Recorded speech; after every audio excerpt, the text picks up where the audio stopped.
saya Marta Suherman. Akhirnya ketemu lagi dengan Kakak Naren di sini. Finally. Sekian lama dan dari kemarin jadwalnya geser-geser terus. Buat teman-teman yang penasaran bagaimana keseharian Kakak Naren, mungkin teman-teman bisa disimak di video ini sampai habis. Buat teman-teman yang kemarin mungkin pernah nonton di video saya yang foto skate fotografi bersama Kakak Naren di link di bawah ini.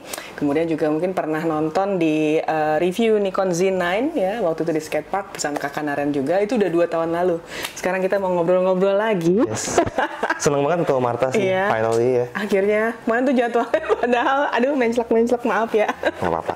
Tapi menyenangkan sih, kayak gue pengen ngobrol aja gitu. Gue pengen punya kegiatan untuk ngobrol-ngobrol, kita sharing pengalaman, sharing cita-cita masing-masing gitu-gitu. Dengan kesibukannya setelah 5 tahun Iya, setelah... kan waktu itu kayaknya 2 tahun lalu masih pas COVID ya? Pas COVID ya, kita nggak bersihin skatepark itu. Hujan-hujan.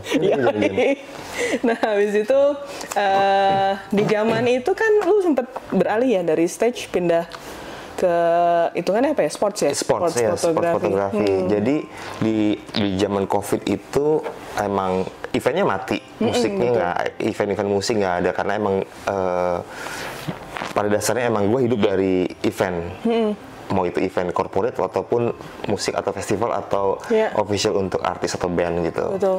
Ketika mati itu akhirnya memutuskan pindah haluan sport juga, mungkin bukan skateboard ya, mungkin bukan skateboard, lebih ke sepeda. Waktu itu sepeda sama anak-anak road bike. Dan selama 1 tahun ikut sama satu grup namanya Libris. Nah itu COVID, nggak ada kerjaannya mereka, kantorannya WFH, kemudian punya banyak waktu, lebih banyak manusianya nggak ngapa-ngapain juga, akhirnya terjun ke sepeda dan ikutlah mereka selama kurang lebih 1 tahun deh. Ya, dan olahraga zaman itu juga kan yang happening adalah olahraga outdoor ya. Iya benar. Semuanya kayak restoran pun semuanya outdoor. Benar. Olahraga semua jadi outdoor, tiba-tiba semua happening gitu. Kemudian ya waktu itu masih ada kayak era sepeda lipat, kemudian si road bike ini naik, ikut sama grup ini dalam artian kayak emang hari Rabu, Jumat, Sabtu atau Rabu, Sabtu, Minggu gitu ikut mereka riding yang di dalam kota atau di luar kota. Di luar kota tuh artinya kayak dari Jakarta ke Sentul atau di Sentul dari Sentul ke kilometer 0 naik kayak gitu. Selama 1 tahun ikut mereka kayaknya udah mentok nih, stuck juga kayak jalurnya itu aja. Tarkam, kemudian dalam kota, kemudian Puncak, Jakarta Puncak, atau dari Gadok naik ke atas Puncak terus turun lagi kayak gitu. Seru banget. Tapi karena udah mentok, akhirnya mereka udah jarang manggil atau mungkin ganti fotografer untuk beda apa namanya, beda site, ya kan? Kan kalau misalkan yang dipakai Marta mungkin beda lagi nih, gitu, stylenya beda lagi gitu, diganti di rolling gitu. Akhirnya gue memutuskan kayak kayaknya ngesot nih pinggir jalan, ya akhirnya gue memutuskan untuk ngesot itu di pinggir jalan itu. Susah nggak sih, kan sebenarnya spot-spotnya apa lu udah tahu kayak ini spot yang yang akan mereka lewatin gitu kan, angle.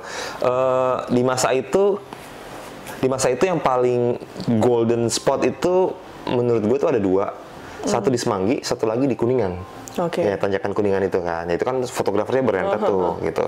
Di Kuningan waktu itu di Semanggi nggak terlalu banyak. Akhirnya gue memutuskan untuk kayak disitulah di Semanggi karena tanjakan. Dan ketika orang tanjakan itu mereka akan melakukan style atau trik kayak off saddle, kayak gitu. Ada ininya lah. Jadi ya mereka lewat depan gue, tinggal foto-foto. Kemudian dari semua foto-foto itu bisa 700 sampai 1000 frame one day, di kompres, di watermark, masukin ke G Drive, and then ada masukin ke G Drive itu lengkap dengan tanggal gitu-gitu ya. Nanti dari story gue foto udah up, jadi mereka akan masuk ke foldernya. Gimana dia caranya tahu bahwa lu fotografernya di situ? Karena gue konsisten. Banyak banget kan? Iya banyak, karena gue konsisten ada di situ terus kita emang punya papan nama. gitu. Kayak warung punya nama warungnya gitu. Kalau gue punya papan namanya juga gitu. Jadi akun Instagram. Gitu. Ada yang bikin akun baru. Gue merasa kayak kalau misalnya gue bikin akun baru, takutnya gue nggak bisa keep up dengan. Iya betul. Nggak gampang juga. Iya benar. Untuk manage 2 account, ya account tuh susah gitu. Kadang satu aja suka terbengkalai gitu ya kan, kayak suka lupa, suka males gitu. Belum captionnya lagi. Nah akhirnya kayak udah deh, mungkin kalau misalkan menurut gue epic fotonya bisa masuk di feed. Tapi kalau cuman pemberitahuan aja, udahlah di mana namanya, di story aja. Dan toh mereka yang lewat lihat gue ada di situ dan tahu siapa aja yang ada di situ gitu. Mungkin karena udah sering ngeliat juga kali ya, tiap hari mondar-mandir. Dan gue lakuin emang tiap hari, Martha. Like Senin, Selasa. Itu jam berapa? Starting dari jam jam 5:04 tuh gue udah di spot. Gelap. Wow. Ya. Itu udah apa namanya, udah variatif deh, mulai dari nggak pakai flash strobis gitu ya. Ya dibikin supaya ada yang beda gitu. Terusnya spotnya juga pindah-pindah karena Semanggi kan nanjak begitu ke atas gitu kan, jadi kayak kadang di bawah, kadang di tengah, kadang di paling atas gitu. Terus kalau misalkan di paling atas itu ada 2 sisi, satu tanjakan, satu lagi yang dari Gatot Subroto. Jadi gue kiri kanan gitu, dan menurut gue kayak panen banyak lah ya. Iya panen. Ini this is golden spot. Kalau buat gue ini golden spot karena yang kiri kanan. And then banyak juga yang main sepeda itu masih kayak teman-teman gue gitu. Jadi kayak gue mau fotonya beli gitu-gitu. Gitu. So dari Senin sampai Minggu, Senin sampai Jumat every day. Weekend you cannot pass that. Itu panen. Itu lebih panen lagi gitu, kayak double ya, harus wajib double triple untuk lu bisa melakukan penjualan, karena Sabtu Minggu yang dari luar kota main ke Dalkot, main ke dalam kota. Artinya juga lebih lama juga dong durasinya. Misalnya kalau hari biasa mungkin lu berapa jam, ini weekend mungkin lebih lebih banyak. Paling selisihnya 1 jam, Okay. gitu. Kalau hari biasa sampai jam 7:30, jam 8, mungkin weekend itu sampai jam 9. Dan di masa itu alhamdulillah gue nggak merasakan COVID karena emang gila banget, penjualan sepeda itu gila banget sih, emang sadis. Lu waktu di foto, kita kan tahu ya kalau Jakarta begitu kayak security gitu, ngeliat kita foto-foto kan kadang-kadang disamperin atau apa. Nah di masa-masa itu lu gimana tuh? Ada nggak sih yang kayak ngapain lu foto-foto di sini? I make friends with polisi. Ya, karena dia justru yang ada di atas itu polisi. Yang polisi yang dan mereka memang mengizinkan. Mereka mengizinkan karena nggak itu daerah umum gitu. Kecuali ketika RI1, RI2 lewat, lu harus minggir. Itu diwajibkan minggir gitu. Banyak juga kayak petinggi-petinggi ABRI, TNI gitu yang lewat, biasanya ada apa istilahnya ya, yang duluan datang untuk ngecek tempat gitu-gitu. Bapak bentar lagi mau lewat nih gitu. Gitu. Tapi kalau RI1, RI2 lewat, udah dipinggirin semuanya, nggak boleh ada di spot itu dulu sampai mereka lewat baru. Emang clear area. Gitu. Berarti kalau sekarang masih ada nggak yang pada motretin ini?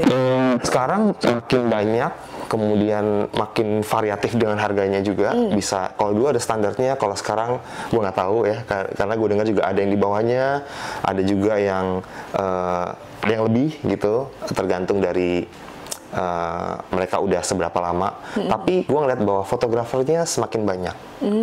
Kalau pesepedanya di era sekarang yang zaman gue itu udah berkurang. Pesepedanya, yang tim horenya, tim sosmednya udah berkurang, tapi yang lebih ke udah kecemplung and then suka sama olahraganya cuman orang-orang itu aja, dan sometimes enggak gitu.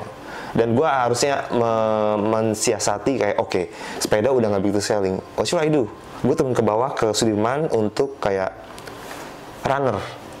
Mereka dari sepeda yang lari pindah karena sepeda udah mulai kayak peraturannya banyak deh, udah 6:30 udah harus masuk ke jalur lambat, banyak lah dramanya, makan jalan lah segala macam kayak gitu, and then udah nggak safe, ada yang jatuh, ada yang dicopet, udah banyak banget dramanya. Akhirnya banyak dari mereka yang pindah ke lari gitu. Iya, lari kayaknya gue juga masih suka ngeliat tuh, ada beberapa teman-teman yang masih pada motretin yang lari ya. Iya, masih banyak kok, masih. Dan tambah lagi dengan dukungan salah satu apps yang dia detect muka. Kita lari di mana aja, nanti di aplikasi itu Marta ini tinggal di notif nih, this is your face this today gitu, kayak gue mau beli yang di Duku Atas, gue mau beli yang di Semanggi, gue mau beli yang di FX, tinggal gitu dong. Ya canggih banget gitu. Teknis dikit dong Naren, mungkin buat teman-teman di sini ada yang pengen dokumentasi foto-foto kayak gitu. Lu pakai apa kemarin foto? Untuk kayak dari gelapnya gue banyak pakai fix ya, pakai 85. Tricky, tapi kalau misalkan lu tahu cara makainya, gue rasa lu akan terbiasa dengan pakai 85 gitu. 85 spot buat potret kan gitu. Lebihnya ke 70-200, tapi biasanya gue buat 24-70 gitu. Terus body? Body agak sayang juga, jadi gue balikin ke body yang lama, gue pakai 750 karena in one day ya shutter count bisa sehari 700, kebayang kalau misalnya sebulan, and then kali berapa dalam 1 tahun gitu, dan gue melakukan itu hampir 2 tahun, every day. Berarti terakhir lo ngetek kapan? Terakhir ngetek kayaknya sebelum puasa. Kayaknya udah 2 bulan puasa, gitu ya. Puasa kemarin? Iya, puasa kemarin. Wow. Sebelum puasa itu kayak ada satu momen kayak only Sunday gue turun kayak ngambil spot gue, ya udah gitu. Yang biasa spot gue di Sumit Mas, ya di situ aja lah, karena teman-teman gue tahu gue dari situ. Gitu. Oke. Terus apa sih kesulitannya? Karena kan moving subject gitu. Yang buat lu mungkin jadi satu hal yang tricky, yang mungkin kalau orang mau ngetik gitu supaya fotonya lebih banyak panennya. Karena kan kadang-kadang kalau moving lu bisa dapet yang ada yang blur, ada yang sharp gitu. Gue cukup picky dengan siapa yang gue fotoin, kayak gue bukannya menaker sih atau menilai kayak dia akan beli atau enggak, tapi kayak gue juga sayang shutter count gue juga, tapi gue juga kayak gue harus punya paling nggak 3-4 frame, 3-5 sampai 5 frame gitu, kayak ini kayaknya dia ada chance untuk buy gitu, kayak boleh deh gitu, boleh kayak 5 frame gitu, tapi kalau cuman kayaknya udahlah 2 aja gitu, paling nggak dia ada, atau 3 frame. Gimana lu bisa tahu ini? It's a sense. Tapi kalau misalkan lu tiap hari, you know gitu, lu tahu nih. Sama yang narsis juga banyak kali ya, yang udah tahu kayak di sini banyak fotografer, mungkin dia juga. Iya. Supaya punya fit. Benar kan nggak melulu dia akan ambil di tempat gua, bisa ambil tempat lain untuk fit dia, bisa warna-warni juga gitu. Ya, karena gua kayaknya ngeliat ada beberapa yang bukan cuma take foto, tapi juga ada video. Ada kan? video. Gue pernah ngelakuin video itu yang juga. Memang kayak mereka sadar kamera banget gitu. Iya. Gue pernah ngelakuin video lebih mahal sedikit gitu. Tapi buat gue kayak setelah take untuk untuk editingnya cuman watermark itu lumayan makan waktu. Karena satu-satu dibanding foto kan kayak semuanya sing all gitu. Udah ini kayak semua satu-satu ngecilin lagi, kayak oke, gue mungkin bukan anak video yang gue praktikal, gue tahu untuk kayak watermarknya segini langsung semuanya sama gitu, tapi ya tetap harus satu-satu gitu.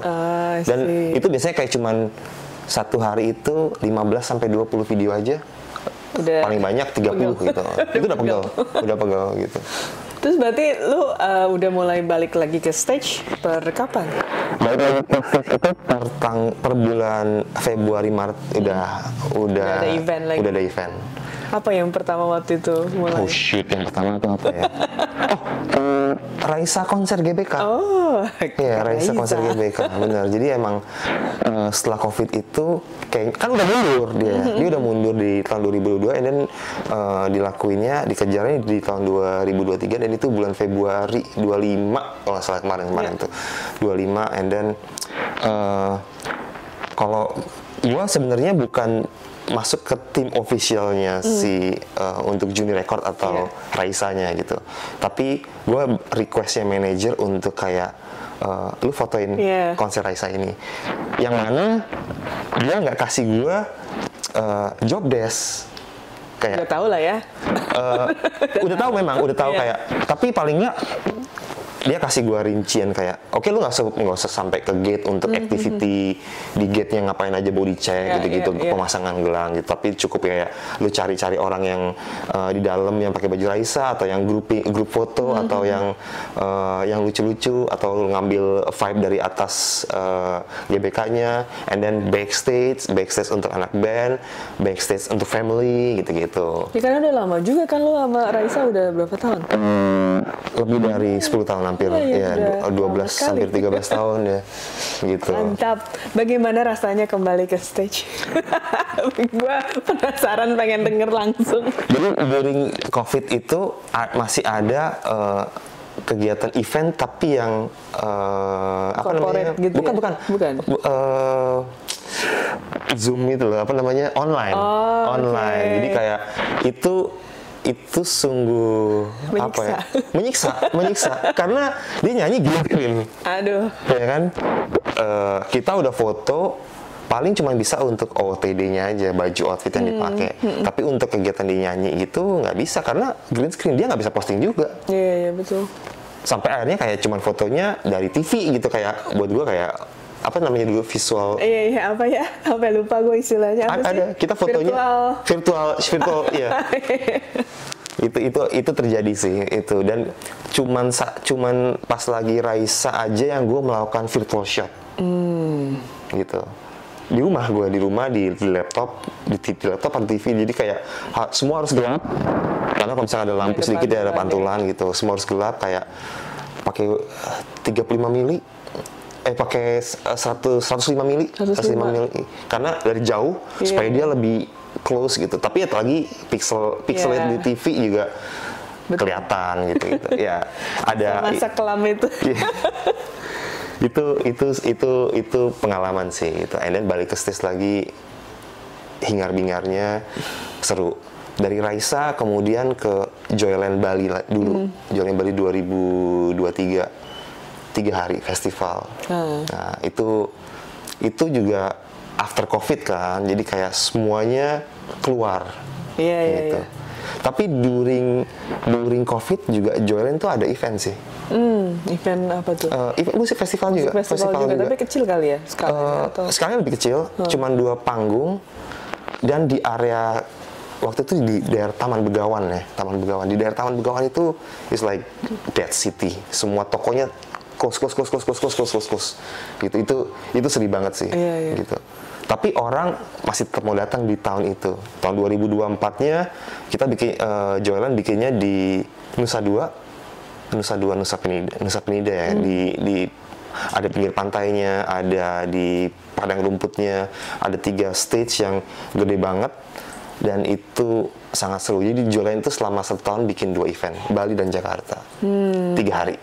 Gitu. Iya. Terus Coldplay gimana ceritanya? Itu kan yang kayak gokil. Gitu, Coldplay itu ada hal yang seneng banget, tapi ada hal yang sedih banget. Gitu. Karena dari tahun 2000 Coldplay itu tahun 2023 kemarin, 2023 kemarin. Dari tahun 2022 itu, gue sama partner gue udah tahu nih, Coldplay is gonna come, gitu. Dari awal tahun, rumornya pertengahan tahun, yes, Coldplay datang, gitu. Coldplay datang nih Ren, gitu, sama partner gue, foto konser.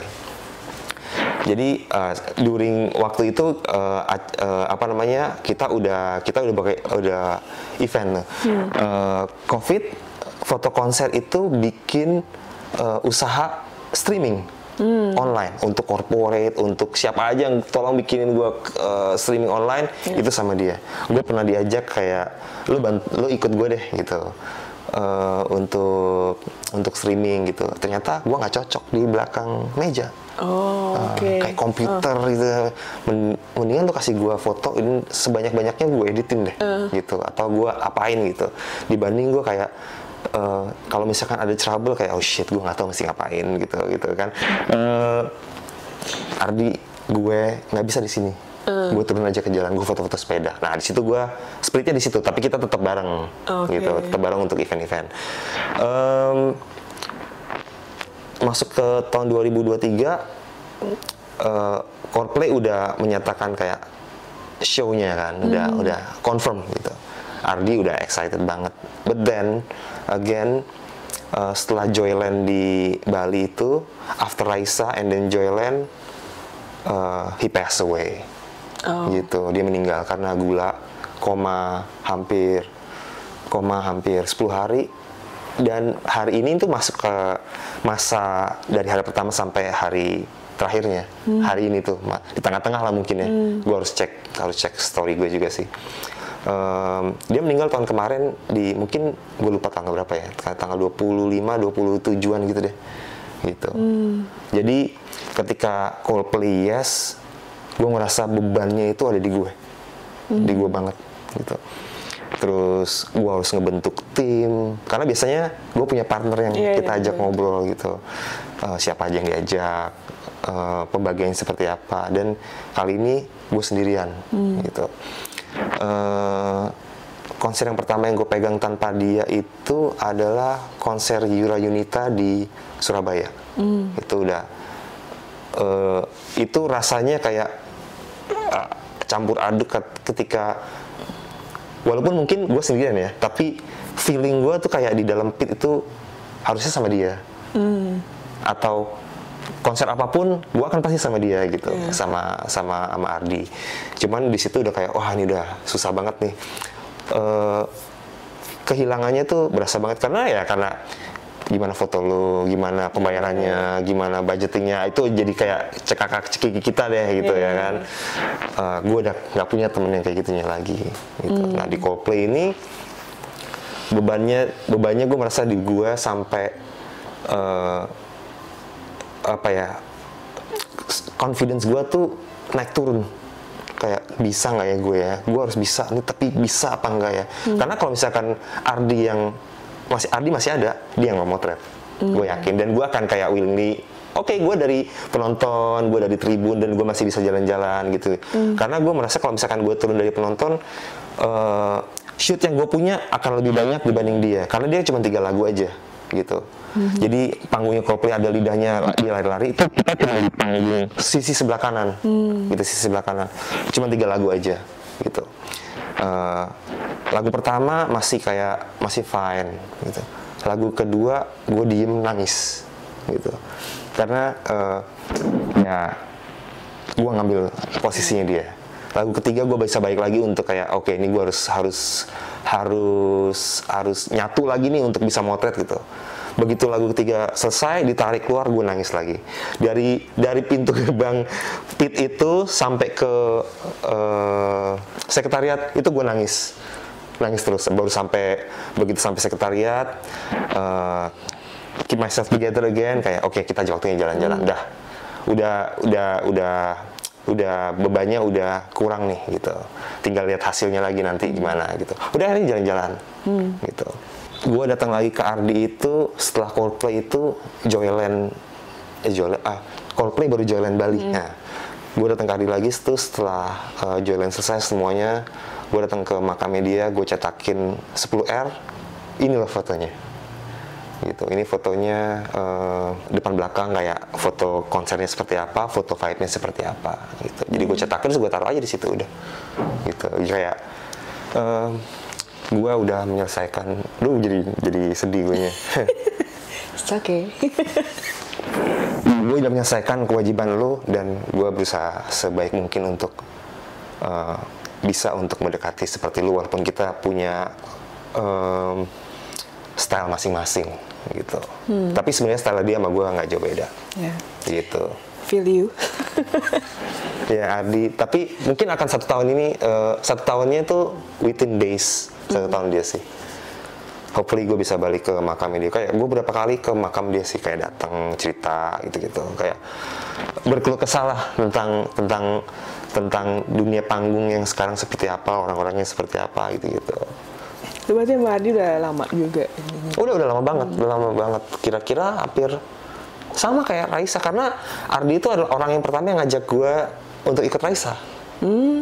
Gitu. Ardi orang pertama yang ngajak gue untuk ikut Raisa di album kedua Heart to Heart tahun 2012. So umurnya sama kayak gue ikut sama Raisa, 10 tahunan, 10-12 tahun gitu. Ya, kebayang sih kalau udah kehilangan gimana. Iya, sampai akhirnya gue mutusin kayak banyak orang bilang kayak Ardi akan selalu ada di lensa lo gitu, Ardi akan selalu ada di sekeliling lo gitu. Apa bukan bakti maksudnya kayak how to tribute to Ardinya untuk selalu ikut sama gue. Akhirnya gue bikin kaos gue kan punya kaos yang setiap gue kerja gue pakai itu terus masih ada logo NR-nya tapi di bawahnya tuh ada In Loving Memory foto konser. Jadi kayak baju ini selamanya akan gue pakai sampai gue selesai gitu. Lu akan selalu ikut gue kemana aja gitu. Gitu sih. Tahun lalu juga sama sih, the same thing sama gue waktu Disney. Disney kan itu seminggu sebelum photoshoot kan nyokap gua nggak ada. Oh iya benar. Itu photoshoot yang paling Itu waktu nyokap nggak ada beberapa minggunya atau?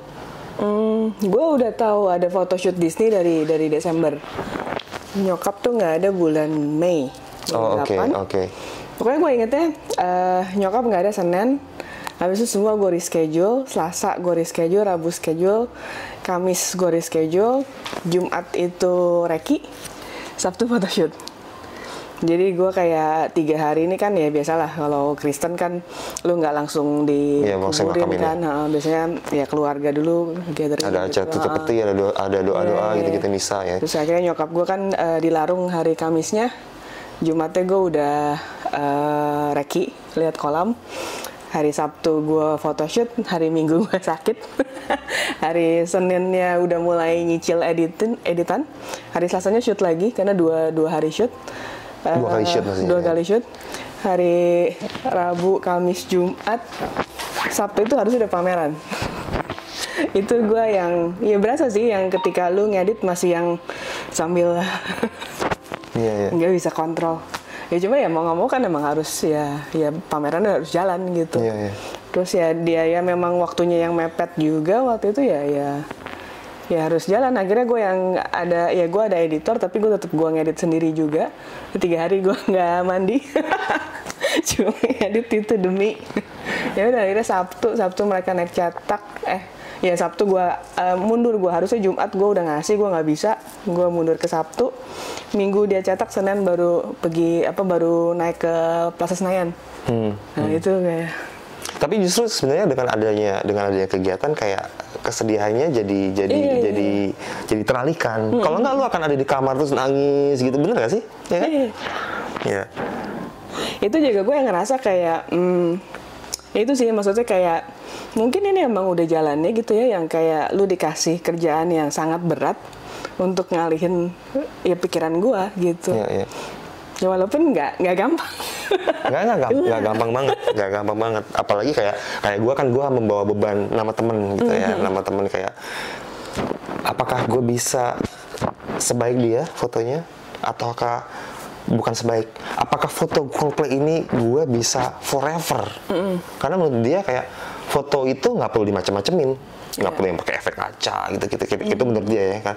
Lu lihat aja Getty Image Ren, nggak ada tuh yang efek-efekan gitu. Semua clean shot gitu. Itu yang buat gue foto yang abadi gitu. Terus gue merasa kayak di Coldplay emang gue nggak macem-macem juga, nggak sempet. Waktu di Coldplay itu 3 body. 3 body ready. Iya. 3 body ready karena kayaknya. Lu sendiri bawa 3? Iya, gue bawa sendiri bawa 3. Karena udah nggak mungkin bawa orang karena setiap orang yang masuk itu dikasih stiker. Jadi kayak kehitung berapa orang gitu. Nggak bisa bawa asisten. Jadi kayak udah langsung 3 body, bawa 1 tas yang isinya 1 lensa pengganti kalau nggak salah itu fish eye deh. Gitu. Lu berarti 3 lensanya apa aja? 2 lensa pengganti. 2470, 1424, 70-200. Oke. Lengkap lah ya itu. 180-400. Iya. Iya lengkap tuh. Harus lengkap Kak. Iya, supaya untuk mesti ganti-gantinya setengah mati. Gue merasa kenapa lo harus repot banyak supaya gue harus maksimalkan 3 lagu itu kira-kira 12 menitan kali 3 lah ya, 36 menit waktu gue bisa tuh punya vokal yang beda-beda supaya feel-nya juga beda. Kalau misalkan gue cuma pakai 2470 aja ya begitu-begitu aja gitu, nggak akan bisa close up, nggak akan bisa. Kalau misalkan dia jauh banget ya lu cuma dapatnya wide. Tapi ketika lu pakai 180 400 dia jauh banget, kita masih bisa close. Gue kadang-kadang bawa 2 kamera aja, kadang pakai yang mana ya? Ketika mesti make up your mind kan saat itu juga kayak ini gue mesti nge-shootnya dalam momen kayak gini. Atau emang udah kayaknya karena udah terbiasa semuanya, pace gue cepet banget. Ya. Setiap international artist tuh lu cuma punya waktu 3 lagu aja.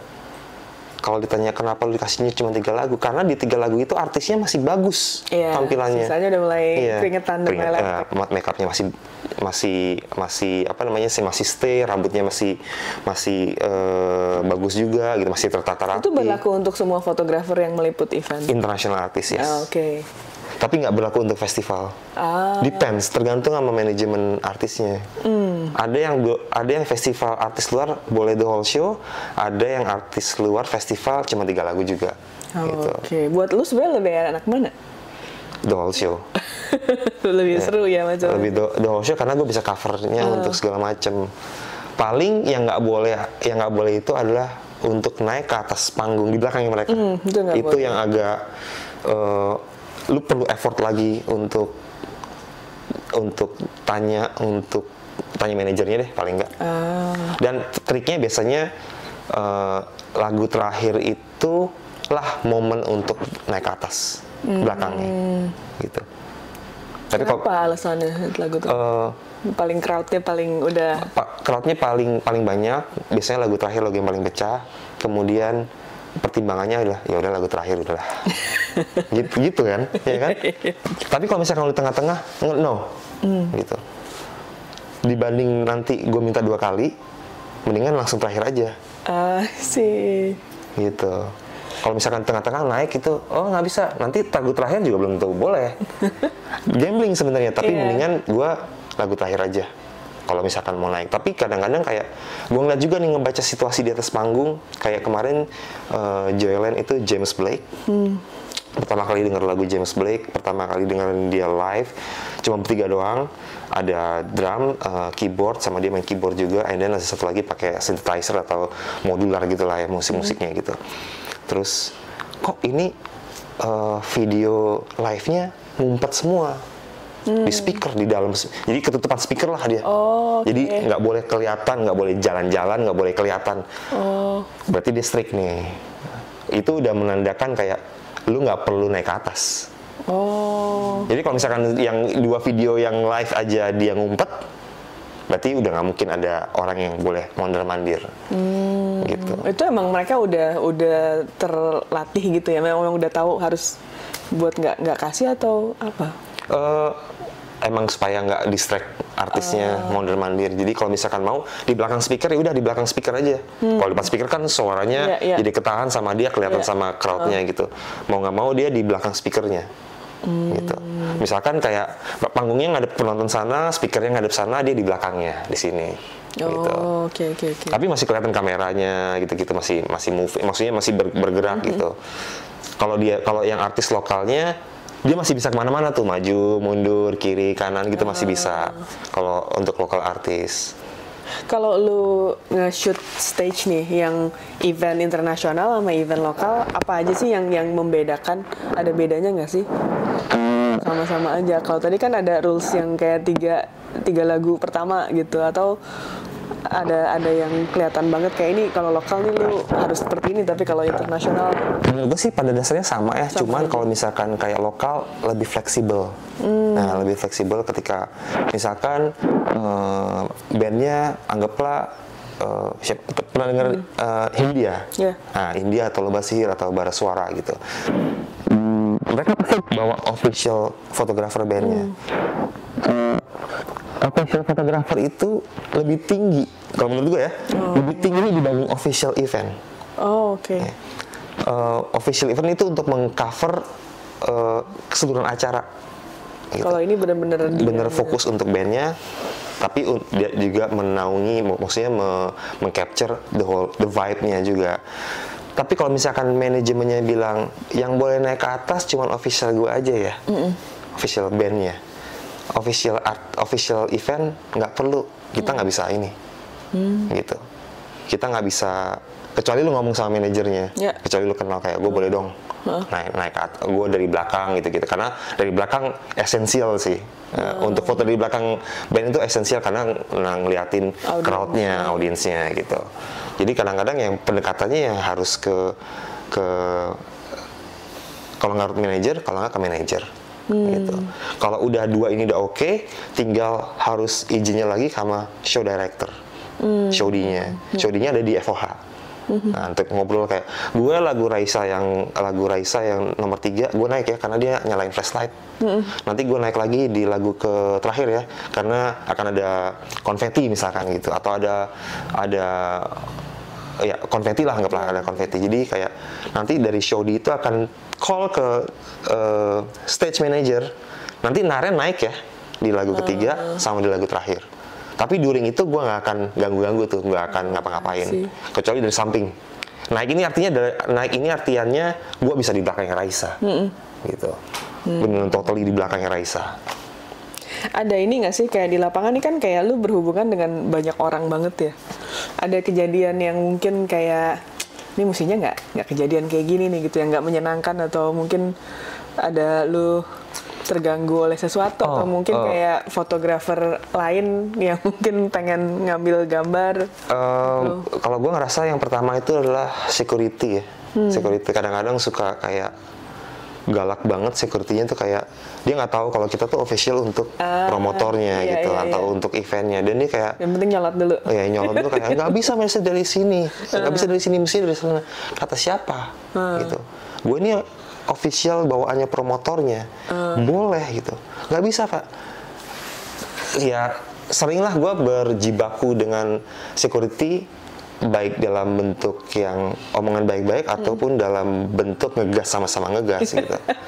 Sampai yang pernah juga gue di tribun foto itu nggak boleh gitu, ditarik keluar, Mas dari mana gini, ikut kita ke kantor, komandan lu suruh kesini.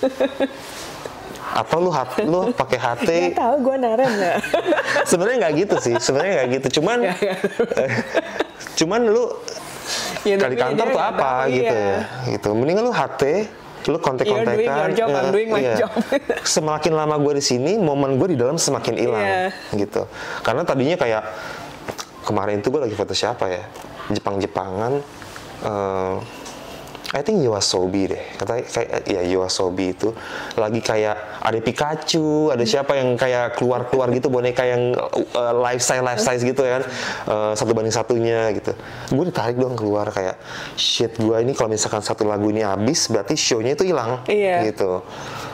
Ngobrol cepet mas panggil komandannya atau walkie talkie siapapun. Padahal itu. Lu juga ada ID kan? Ada ID udah. Tapi dia nggak. Ya. Nggak dikasih itu. Dia cuman kayak 3 lagu, abis itu nggak boleh ada kamera. Tapi dia nggak diinfoin kayak official yang pakai gelang warna apa, yang ininya apa. Dia ngeliatnya cuma orang bawa kamera, you're not allowed, gitu. Yang mana sebenarnya you're doing your job good, gitu. Tapi lu nggak lihat juga, gitu. Yang boleh yang mana, yang nggak boleh yang mana. ID-nya gitu. kan udah ditentuin padahal ya. Gitu. Itu yang satu. Kalau misalnya sama fotografer biasanya gue lebih concern kayak misalkan Marta untuk Afgan. Gue official fotografer festivalnya. Terus ada misalkan siapa ya, Tito untuk coklat, ya kan. Tito dulu nih maju, coklat main, foto, cekrek, selesai. Abis itu Afgan maju, terus Marta yang turun, foto, udah. Abis ini internasional, gue harus cover coklat dan Afgan harus gue cover. Internasional artisnya, misalkan siapa, misalkan Coldplay gitu. Yang mana bukan kerjaan lu tapi lu ikut ke gue, ikut juga di tepit. Mestinya enggak, itu ganggu. Karena misalkan Coldplay artis yang pertama ini, kita ngomongin festival, artis pertama, artis keduanya misalkan Mariah Carey gitu, Mariah Carey. Gara-gara gara-gara Martha sama Tito yang ada 2 orang ini, manajemennya dari si Mariah Carey lihat kayaknya kok kebanyakan ya, nggak boleh ada fotografer ya, yang mana sebenarnya boleh untuk officialnya aja gitu. Cuman gara-gara numpang pengen foto, kalau gue sebenarnya sih open, tapi sebenarnya etikanya what to do, atau lu ngambil dari VIP gitu kan. VIP juga bisa masuk ke penonton, emang effort tapi dekat juga gitu, atau lu dari FOH dari jarak jauh gitu. Kalau di pit emang biasanya untuk official photographer boleh aja. Gitu. Itu sih concern gue sih, kayak jangan gara-gara lo untuk mengikut capture tapi efeknya jadi kenanya di mereka yang kerja selamanya, yang lebih panjang gitu. Betul. Gitu. Nah tadi juga kebetulan di Instagram gue tuh ada pertanyaan, bagaimana caranya lu memaintain mood lu kalau ketika dalam kondisinya tuh sebenarnya lu lagi nggak happy gitu. Itu pertanyaan gue sering banget kayak di Instagram yang gue tanya berulang-ulang. Jadi kayak ada pertanyaan, mungkin kan versi gue ya, kalau gue kan bukan di stage ya, jadi kayak kalau gue di studio kan gue bisa maintaining mood lah, gue bisa hahaha sama makeup artist, gue bisa pasang musik. Tapi kan ketika lu kan crucial banget nih posisi lu tuh yang kayak hitungannya detik ke detik gitu kan, momennya bergeser terus. Iya, gue gimana maintainnya? Kayaknya pekerjaan gue it's so much fun ya, gitu ya. Walaupun kayak gitu. Ya walaupun ada, pasti dramanya ada, tapi kayak ketika udah dengerin siapa yang manggung, dengerin lagunya, kayak moodnya akan terbentuk lagi gitu. Ditambah lagi kayak, oh yang ini cantik ya gitu, foto-foto, yang ini cantik ya, karena gue nggak tahan ngeliat cewek cantik, jadi kayak cantiknya foto-foto ya manusiawi, ya laki-laki gitu. Kayak how to build your mood ya, kayak gitu-gitu. Kadang kalau misalkan bosen, ya cuma nonton atau ya story. Kalau lu mau fotonya laki kan gue bingung ya. Iya, itu jadi pertanyaan, kok fotonya laki-laki semua gitu.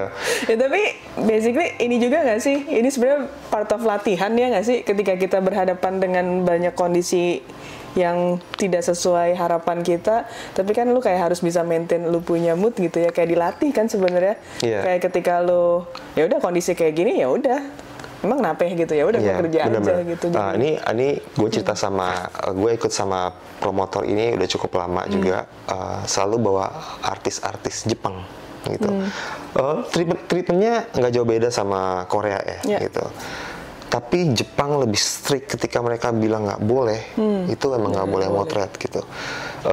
Terakhir itu, aduh gue lupa nama bandnya apa, cuman penontonnya aja udah ditutupin tuh kamera handphonenya pakai selotip, selotip gelap. Dan ada yang patrol, dan udah diumumin di rules untuk datang ke eventnya, lu foto nggak boleh, video nggak boleh, kamera lu akan ditutup, so kita akan ada yang patrol. Kalau misalkan lu melanggar, diambil, mending diambil, ditarik, keluarin, dikeluarin gitu. Diambil sama orang-orang. Diambil sama orang-orang ya, it's true, diambil sama orang-orangnya. Itu terjadi di Malaysia untuk si band ini. Udah diambil, diambil sama orang-orangnya, dimaki-maki. Lu udah tahu nggak boleh, kenapa lu tetap melanggar gini-gini? Ya, manajemen yang marahin gitu. Panitia nggak bisa apa-apa. Ya dia mau pakai bahasa Jepang, tapi ya paling nggak dia tahu kalau misalkan dia sedang dimarahin gitu. Dengan artis Jepang ini, gue banyak melakukan cheating, yang mana nggak boleh, tapi gue harus punya dokumentasinya, colongan, gitu, ngumpet-ngumpet, cuma bawa satu body, dua lensa, yang satu wide, satu tele, yang fotonya kayak kita foto maling, itu jadi kayak buat gue kayak gila, gue profesional loh, gitu, ya. Gue profesional tapi kerjaan gue kayak maling. Gitu. Profesional maling kak? Ya, pada dasarnya jadi bener profesional stage maling gitu ya. Tapi kayak ya mungkin ini adalah the next challenge-nya gitu. Ketika lu nggak boleh tapi masih fleksibel, ya lu foto gitu. Pinter-pinternya malingnya gimana? Nungguin dia nggak ada gitu atau? Lu harus baca situasi, kayak misalkan kayak Jepang-Jepang, so yang rolling itu udah pasti mukanya kelihatan lah yang Jepang-Jepang kayak, atau ya kalau gue sih based on muka ya, based on muka yang kayak ini Jepang nih keliling. Nah itu biasanya asisten gue udah ngumpetin di tas gitu, gue diem aja. Ada yang boleh handphone, jadi kalau misalkan boleh handphone biasanya gue pakai handphone, pura-pura main handphone gitu. Di dekat gue gini kayak wah di sini lagi, cabut pindah. Karena kalau misalkan ada beberapa spot yang lu bisa melakukan itu, tenis indoor, and then terus Ancol Beach Festival, GBK Merem lah ya, gede banget gitu, lu nggak mungkin juga untuk pegel dia juga ikutin lu. Bener, terus Istora Senayan, itu adalah spot-spot yang possible kita untuk melakukan foto sembunyi-sembunyi gitu.